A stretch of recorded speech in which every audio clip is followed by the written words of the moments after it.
मुंबईच्या पावसाने अमिताभ बच्चनच्या देखील घरात पाणी शिरलं।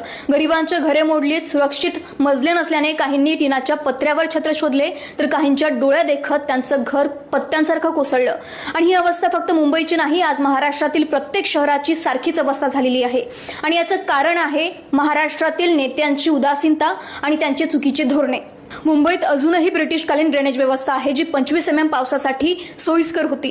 गेल्या 18 तासात मुंबईमध्ये 200 mm पाऊस पडला। नाले सफाई झाली नाही। नाले सफाईच्या नावावर विरोधक आणि सरकार एकमेकांना दोष देतात, राजकारण करतात, पण कोणतंच सरकार पावसाळ्यापूर्वी नाले सफाईवर लक्ष देत नाही आणि त्याचेच परिणाम असे नागरिकांना भोगावे लागतात। एकाच दिवसात ढगफुटीसारखा पाऊस होण्याला क्लायमेट चेंज एक मोठे कारण आहे, पण त्यामागे देखील हजारो एकर शेतजमीन कधी विकास कामांसाठी तर कधी उद्योजकांच्या विकासासाठी देण्यात आली। म्हणूनच दरवर्षी मुंबई बुडते, लोक मरतात, लोकांचे संसार उद्ध्वस्त होतात आणि राजकारणी स्पिरिट ऑफ मुंबई म्हणत पळ काढतात।